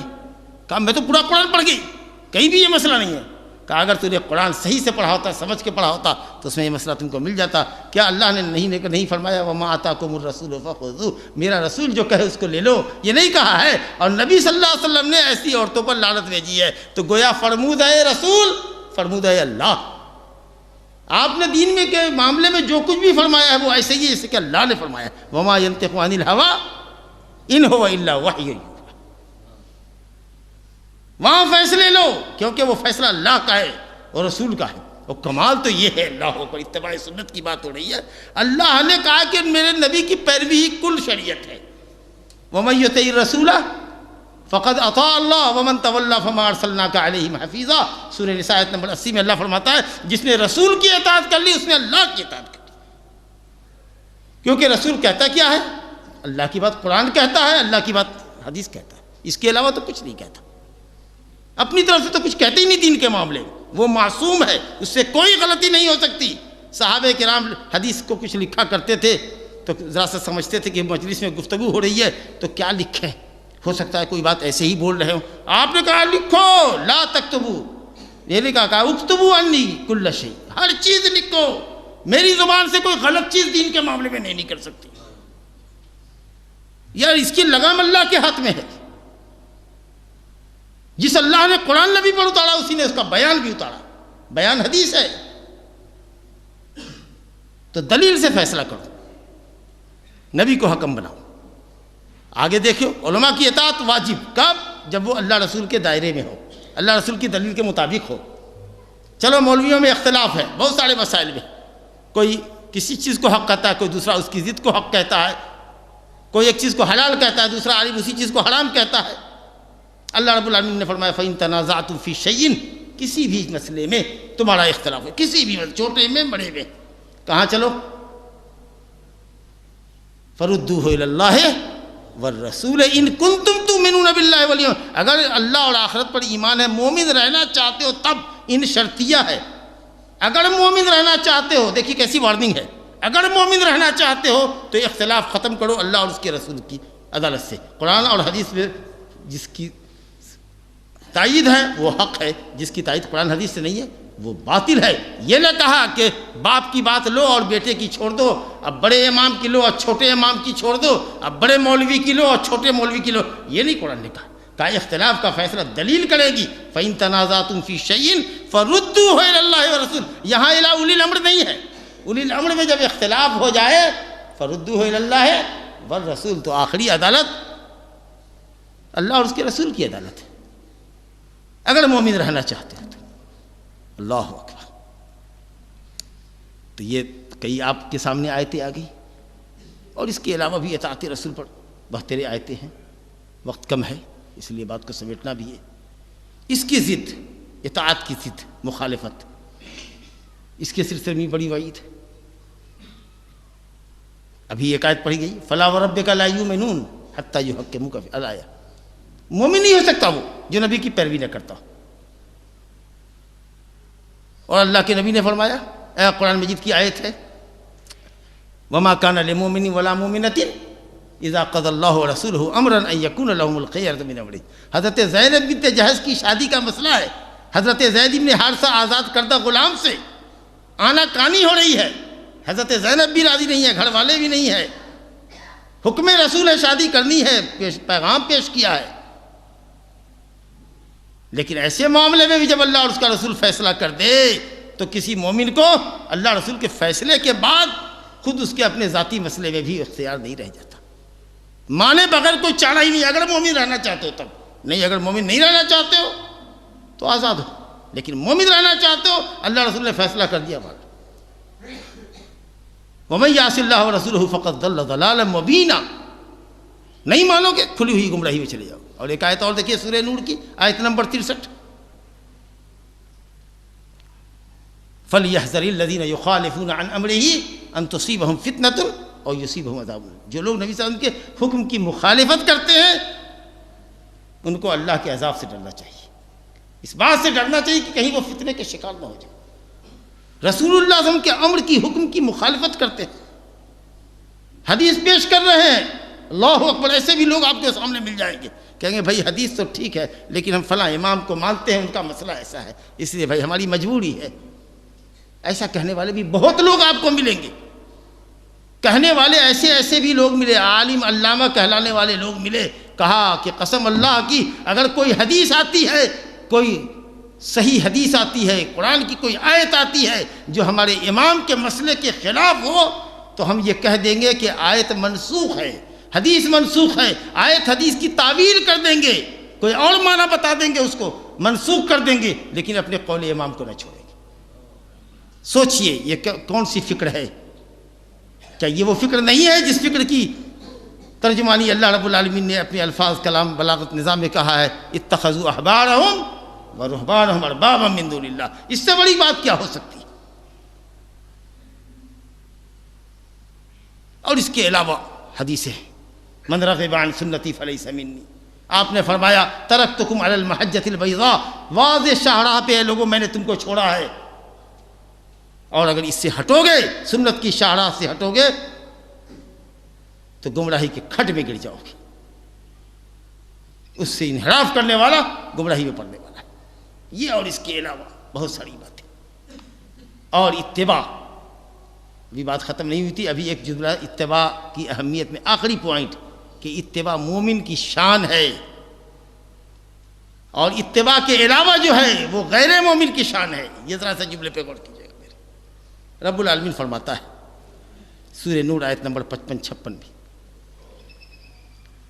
انما کان قول المؤمنین اذا دعوا الی اللہ ورسولہ لیحکم بینہم ان یقولوا سمعنا واطعنا واولئک هم المفلحون۔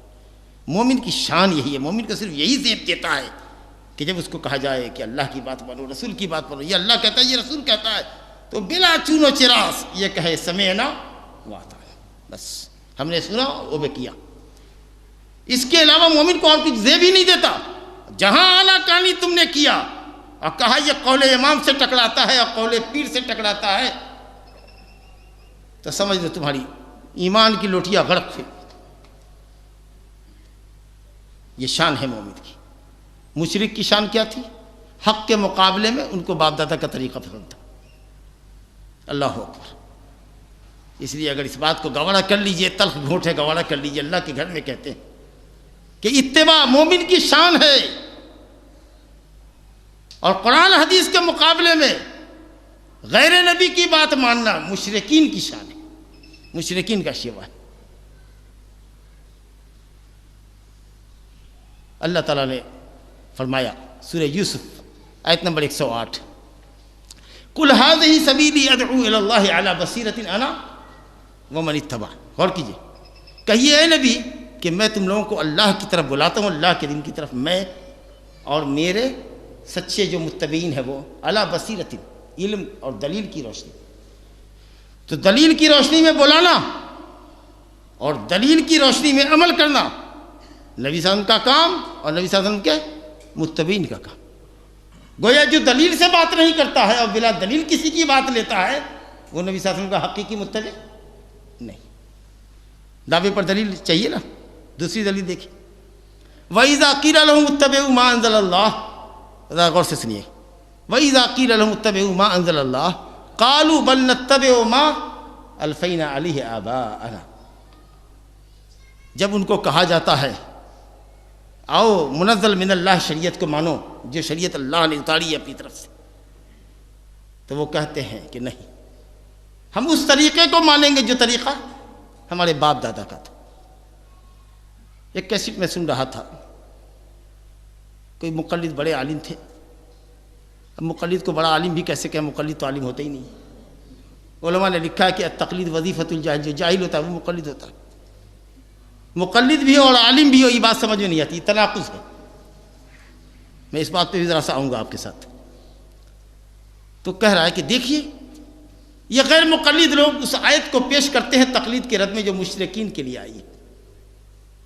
مشرکین سے جب کہا جاتا تھا کہ ایک اللہ کو مانو تو کہتے نہیں، ہم کو باپ دادا کا شرکیہ دین پسند ہے۔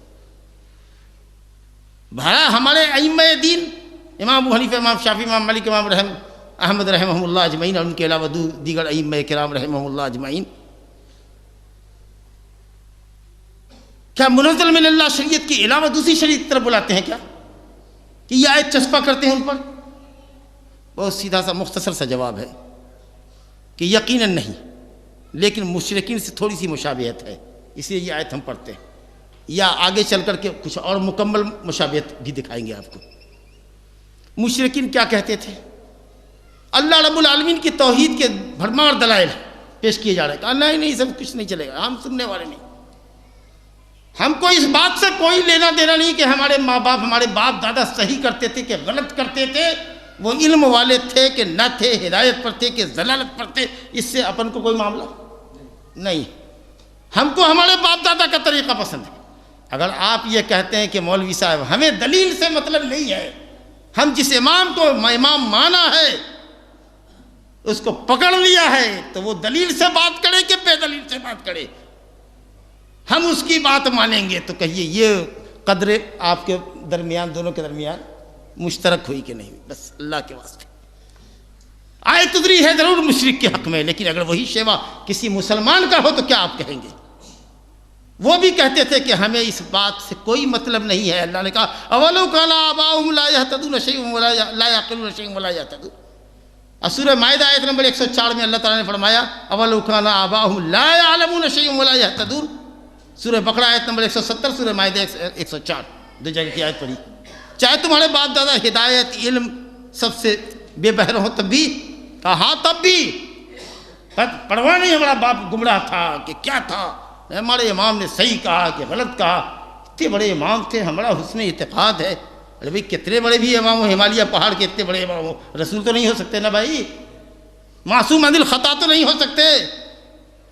اللہ اکبر، یہ قدر مشترک ہے۔ اچھا چلو، تم کہتے ہو منزل من اللہ شریعت کے مقابلے میں، توحید کے مقابلے میں وہ شرک کو پسند کرتے تھے، اس لیے یہ بات ان سے کہی گئی۔ بہت ٹھیک ہے، تمہارے سامنے بھی وہ صحیح حدیث پیش کرتے ہیں، اور تمہارے امام کے پاس اس مسئلے میں صحیح حدیث نہیں ہے، ضعیف حدیث ہے یا قیاس ہے، تم کیا کہتے ہو کہ نہیں حدیث کو رہنے دیجیے، ہم امام کی بات مانیں گے۔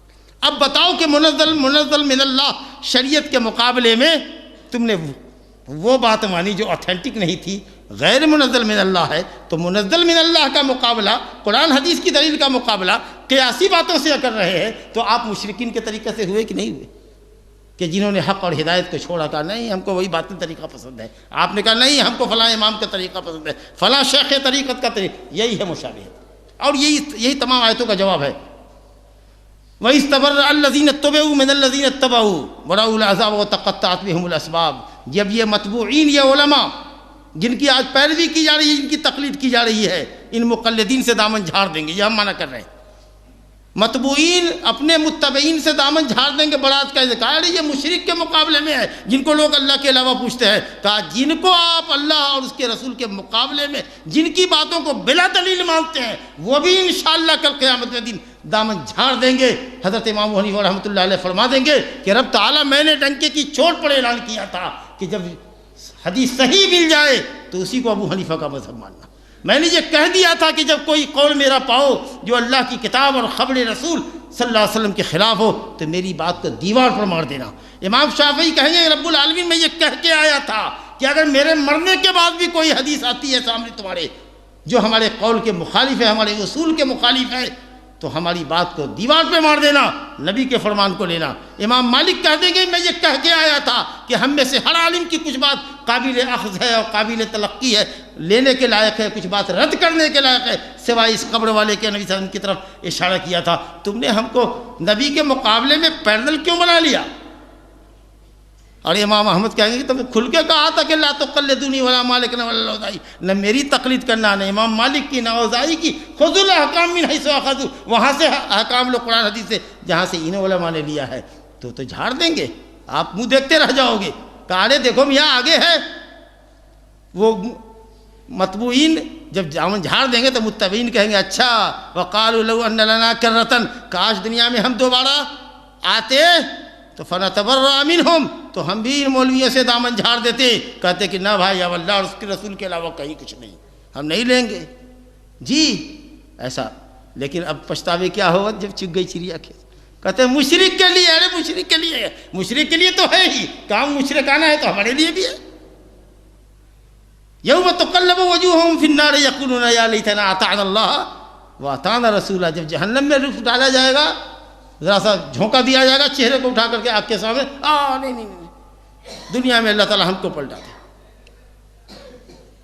ہم نے تو اپنے سادات کی، اپنے سرداروں کی پیروی کی، اپنے بڑوں کی پیروی کی، کاش دنیا میں ہم چلے جاتے تو انکار کر دیتے ان کا، اور رب تعالیٰ ان کو دوہرا عذاب دے۔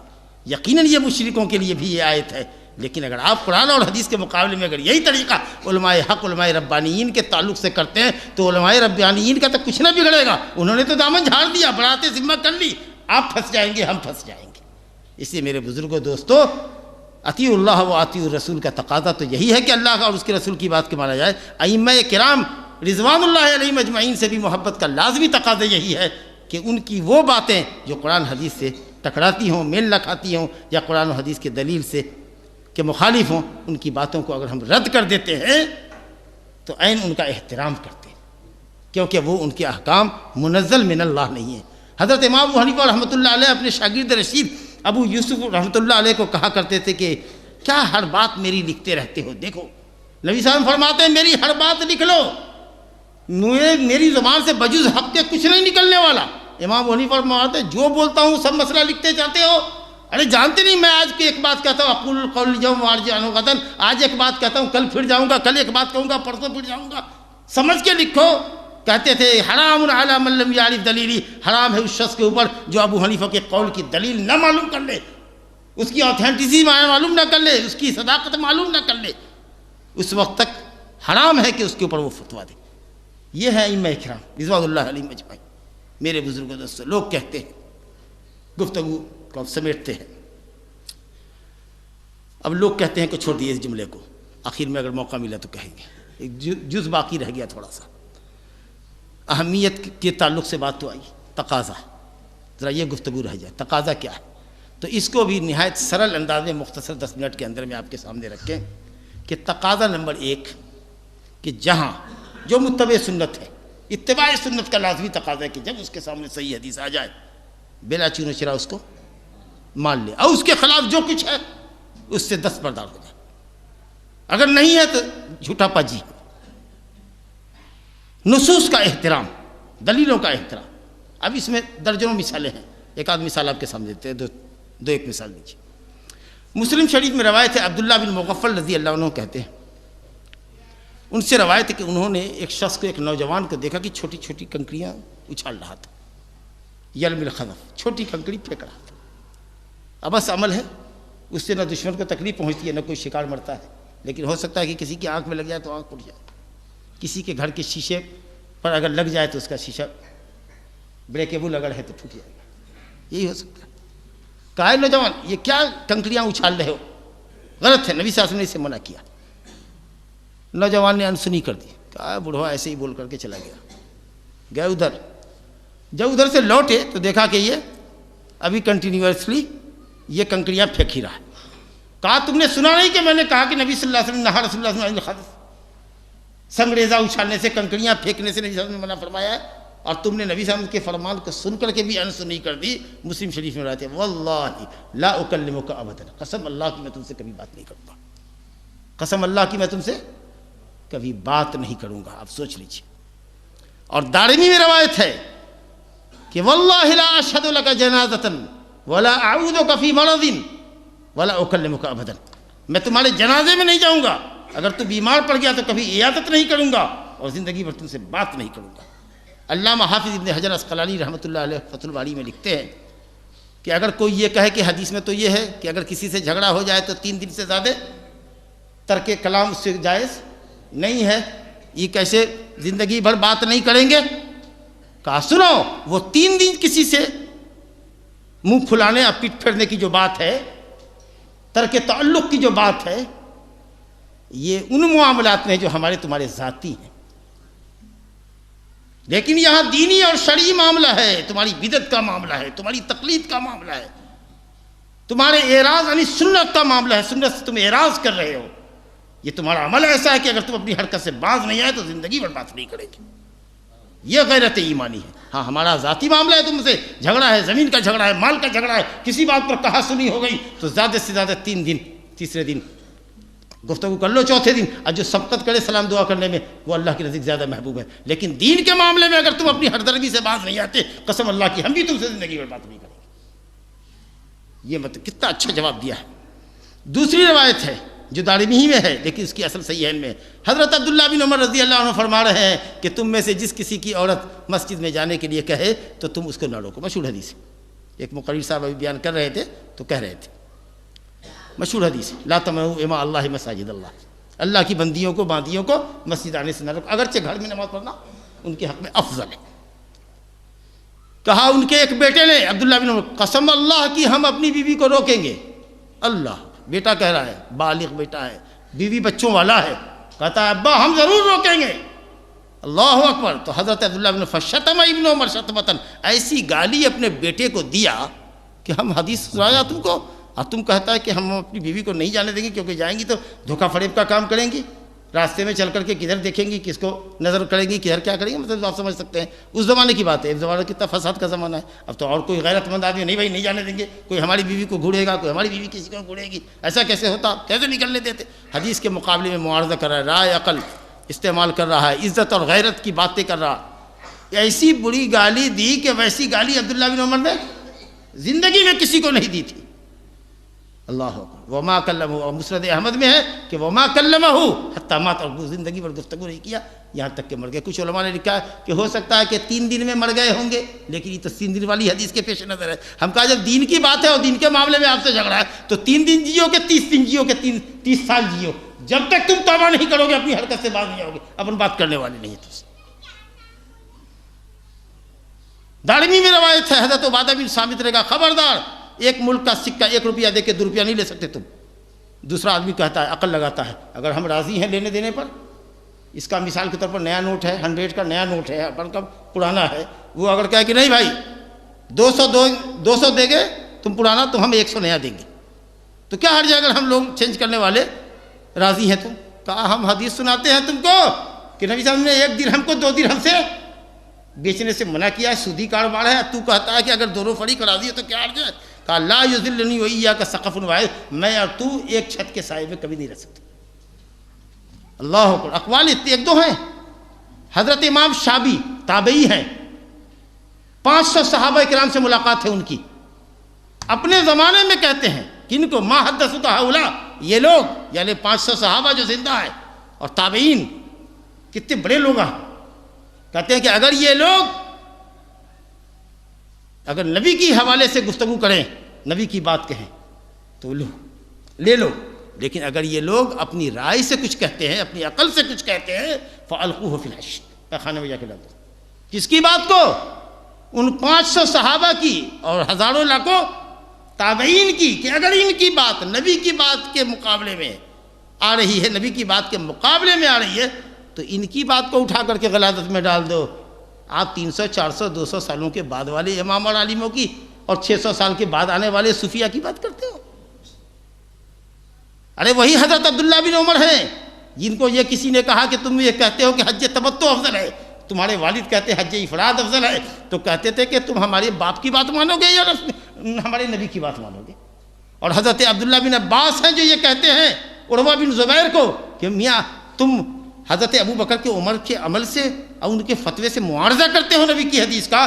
جی ارے مجھے تو ڈر ہے کہ آسمان سے پتھر کی بارش برسے گی، میں نبی کی حدیث سنا رہا ہوں اور تم ابو بکر عمر رضی اللہ عنہ کے قول کو معارضے میں پیش کرتے ہو۔ جہاں نبی کا فرمان نہیں ہے وہاں خلفائے راشدین کی سنت سر اور آنکھوں پر ہے، جہاں نبی کا فرمان موجود ہے وہاں کسی کی کوئی بات کا اثر نہیں۔ تحکیم کا یہی مطلب ہے، فلا وربک لا یؤمنون، قسم اللہ کی مومن نہیں ہو سکتے جب تک کہ آپ کو جج نہ مان لیں۔ حضرت عمر بن خطاب ہیں، کہتے ہیں کہ اگر کسی کے شوہر کا مرڈر ہو گیا، خون بہا، دیت کی رقم دینے کی بات آئی ہے، تو اس کی دیت میں اس کی بیوی کو نہیں ملے گا، اس کے خاندان کے رشتہ داروں کو ملے گا۔ بیوی کا کیا ہے، وہ جا کر دوسرا شوہر کر لے گی۔ حضرت ضحاک بن سفیان نے کہا حضور آپ ایسی بات کر رہے ہیں، ہمارے قبیلے میں اشیم زبابی مرے تھے، تو نبی صلی اللہ علیہ وسلم نے ہم کو خط لکھا تھا کہ اشیم زبابی کی بیوی کو اس کے شوہر کے دیت سے دو۔ حضرت عمر نے فوراً رجوع کیا، کہا اپنے فتوے سے میں رجوع کرتا ہوں۔ حضرت عمر کہہ رہے ہیں کہ اگر کسی حاملہ عورت کے حمل پر کوئی اتیاچار کرے، ظلم کرے، مارے پیٹے حاملہ عورت کو، اس کا حمل ساقط ہو جائے، کیا ہونا چاہیے؟ تو حمل بن مالک بن نابغہ الزبیانی رضی اللہ عنہ کہتے ہیں کہ ایسے ہی 1-2 عورت تھی، دونوں سوکن تھی، جھگڑا ہوا، ایک کھمبا نکالا اس نے اپنے خیمے سے، اب پیٹ پہ مار دیا، بچہ مردہ گر گیا۔ تو آپ نبی صلی اللہ علیہ وسلم نے کہا کہ یہ غلام، لونڈا یا لونڈی دینا پڑے گا۔ حضرت عمر فاروق نے کہا کہ واللہ اگر میں یہ حدیث نہ سنے ہوتا تو میں کوئی اور فیصلہ کرنے والا تھا، لیکن تم نے تو حدیث سنا کر کے مجھ کو ایک غلط فیصلے سے روک دیا۔ میرے بزرگوں دوستو، یہ شان ہے، تحکیم کی سنت کو جج بناؤ، حکم بناؤ، اور جب نص سامنے آ جائے تو بلا چینو چرا اس کو قبول کرو۔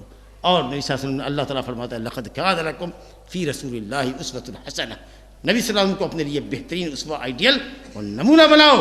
کیوں کہ النبی اولیٰ بالمؤمنین من انفسہم، تمہاری جان سے بھی زیادہ تمہاری فکر تمہارے نبی کو ہے، تمہارے نبی کو تمہاری جان سے بھی زیادہ فکر ہے، تو تمہاری زندگی کا ریموٹ کس کے ہاتھ میں ہونا چاہیے؟ نبی کے ہاتھ میں ہونا چاہیے۔ جو وہ کہیں وہ مانو، اس کے علاوہ اگر کسی اور کی بات مانتے ہو تو ہلاکت میں چلے جاؤ گے۔ میرے بزرگوں دوستو، میں نے کہا کہ بڑے تعجب کی بات ہوتی ہے کہ لوگ یہ کہتے ہیں ارے یہ تو مجتہد کا کام ہے قرآن حدیث کو پڑھنا، مجتہد کا کام ہے۔ جاہلوں کے بارے میں کیا کہو گے؟ جاہل جو ہے، جو مزدور ہیں، یہ کدھر قرآن حدیث کی دلیلیں پوچھیں گے؟ بھائی میرے کیسے نہیں کہتے ہو کہ تقلید ہے؟ تقلید تو قرآن میں ہے نا۔ کہا کیا ہے تقلید کی دلیل؟ کہا ہے نا سورہ نحل میں آیت نمبر 43-44 والی آیت ہے نا، وما ارسلنا من قبلک الا رجالا نوحی الیہم فاسألوا اہل الذکر ان کنتم لا تعلمون۔ اللہ اکبر، بالبینات والزبر۔ کہا کہ اے نبی ہم نے آپ سے پہلے جتنے رسول بھیجے سب کو ہم نے مرد بنایا، سب انسان تھے۔ ان مشرکین کو نہیں معلوم، یہ کہتے نہیں فرشتہ کیوں نہیں آیا، تو ان کو کہیے نا کہ جس کو ذکر ہم نے دیا ہے، توریت انجیل والے جن کے سامنے کتاب آسمانی ہے، وہ ان سے پوچھ رہے ہیں۔ کہتے دیکھو تو اہل ذکر سے پوچھنے کا حکم ہے، کس کے لیے؟ جو نہ جانتا۔ سوال صرف اتنا سا 2 منٹ کی گفتگو ہے، سوال صرف اتنا ہے، اہل ذکر سے پوچھے کون؟ جو نہیں جانتے۔ کس سے پوچھے؟ اہل ذکر سے، فاسألوا اہل ذکر، اہل ذکر سے پوچھو۔ ذکر کس کو کہتے ہیں؟ ذکر کس کو کہتے ہیں؟ قرآن کو۔ اسی آیت میں اللہ نے کہا ہے بالبینات والزبر وانزلنا الیک الذکر لتبین للناس ما نزل الیہم، اے نبی ہم نے آپ کی طرف ذکر اتارا ہے تاکہ آپ اس کو کھول کھول کے اپنی حدیث سے لوگوں کو بیان کر دیجئے۔ تو ذکر ہے قرآن اور ذکر ہے حدیث۔ وَاذْكُرْنَ مَا يُتْلَىٰ فِي بُيُوتِكُنَّ مِنْ آیَاتِ اللَّهِ وَالْحِکْمَةِ، اللہ کی کتاب اور حکمت سنت رسول کو ذکر کہا گیا ہے۔ يُعَلِّمُهُمُ الْكِتَابَ وَالْحِکْمَةِ، قرآن اور حدیث کی تعلیم نبی دیتے ہیں۔ اہل ذکر سے پوچھو، نہیں جاننے والے ہیں تو ہم بھی نہیں جانتے تو بڑے عالم سے پوچھتے ہیں بھائی اللہ اور اس کے رسول کا کیا حکم ہے، مجھے اس مسئلے کی دلیل بتائیے۔ تو آپ بھی اگر عالم سے یہ پوچھتے ہیں کہ اللہ رسول کیا کہتے ہیں اس مسئلے میں، اور ان عالموں کو بھی چاہیے کہ کہیں کہ اللہ یہ کہتا ہے اور رسول یہ کہتے ہیں، اور اگر مسئلہ نہیں معلوم تو کہ بھیا ہم کو نہیں معلوم ہے، کسی بڑے عالم سے پوچھ لو، کہیں اس کو دلیل معلوم ہوگی۔ لیکن نہیں تو چھوٹا مولوی بھی مفتی سے کم لقب پر راضی نہیں ہے، وہ فتویٰ دے گا اور کتاب فتوے کی نکالے گا، مسئلے کی نکالے گا، قیاسی دلیل اس کے سامنے لکھ دے گا، اس کو اس بات کی ضرورت ہے کہ اس مسئلے میں دلیل ہے کہ نہیں ہے۔ تو پوچھنے سے ہم تھوڑی منع کرتے، جو نہیں جانے گا تو پوچھتا ہی ہے، لیکن کیا پوچھے؟ ذکر کے متعلق پوچھے، کیا ہے قرآن میں، کیا ہے حدیث میں۔ اور آپ اہل ذکر ہو، اگر عالم ہو قرآن اور سنت کے، تو آپ پر واجب ہے کہ پوچھنے والے کو کیا بتاؤ؟